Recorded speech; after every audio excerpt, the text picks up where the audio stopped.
اعوذ باللہ من الشیطان الرجیم بسم اللہ الرحمن الرحیم الصلاۃ والسلام علیک یا سیدی یا رسول اللہ وعلی آلک واصحابک یا سیدی یا حبیب اللہ۔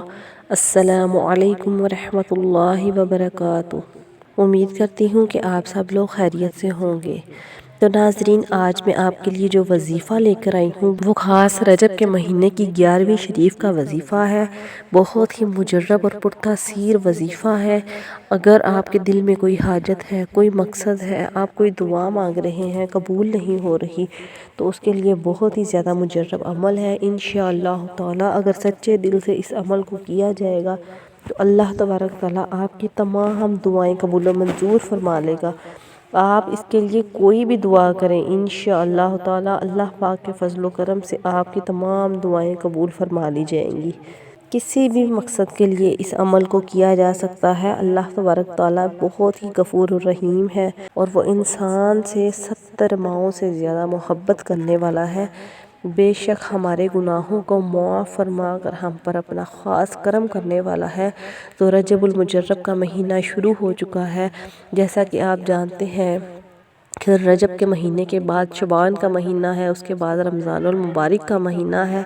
یہ بہت ہی زیادہ خاص مہینے ہیں اور بہت ہی زیادہ فضیلت والے مہینے ہیں۔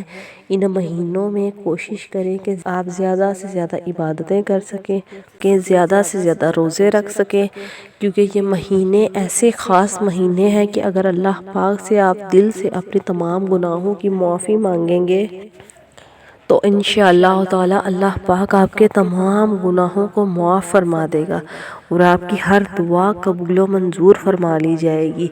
اور اللہ پاک آپ کے گناہوں کو اس صورت میں معاف فرمائے گا کہ اگر آپ نے دل سے معافی مانگی ہوگی تو انشاءاللہ اللہ پاک آپ کے دل سے مانگی گئی معافی کو قبول فرما لے گا۔ بے شک اللہ پاک دلوں کے حال جاننے والا ہے۔ کوئی کس طرح اللہ پاک سے مانگتا ہے، اللہ پاک جاننے والا ہے۔ جو انسان کے دل میں ہوتا ہے اللہ پاک کو ہر اس عمل کا علم ہوتا ہے۔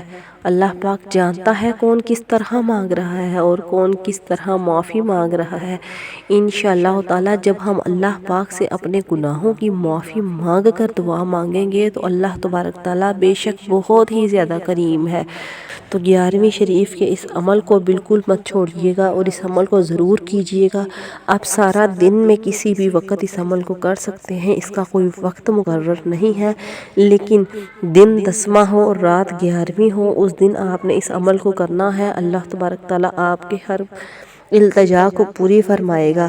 تو ناظرین، آپ نے کرنا کیا ہے تھوڑا توجہ کے ساتھ سن لیجئے۔ اول آخر آپ نے 11 مرتبہ درود پاک پڑھنا ہے اور درمیان میں آپ نے سورہ بقرہ کی آیت نمبر 255 وہ آپ نے 1100 مرتبہ پڑھنی ہے۔ اور سورہ بقرہ کی آیت نمبر 255 کیا ہے؟ اللہ لا الہ الا هو الحی القیوم۔ آیت الکرسی کی پہلی آیت ہے، اس کو آپ نے 1100 مرتبہ پڑھنا ہے اور پڑھنے کے بعد آپ نے کسی میٹھی چیز پر ختم دلانا ہے اور بچوں میں تقسیم کر دینی ہے۔ انشاءاللہ تعالی اس کی برکت سے اللہ پاک آپ کی تمام دعاؤں کو پورا کر لے گا۔ اللہ پاک آپ کی تمام حاجات کو پورا فرما دے گا، آپ کی دعاؤں کو قبول و منظور فرما لے گا۔ مجھے بھی ضرور دعاؤں میں یاد رکھیے گا، اور جس میرے بہن بھائی نے ابھی تک میرا چینل سبسکرائب نہیں کیا ہے، میری آپ سے گزارش ہے کہ چینل کو سبسکرائب کر لیجئے، بیل آئیکن کا بٹن پریس کر دیں تاکہ ہر آنے والی ویڈیو آپ تک بآسانی پہنچ جائے۔ اپنا بہت سا خیال رکھیے گا۔ مجھے دیجیے اجازت۔ جزاک اللہ۔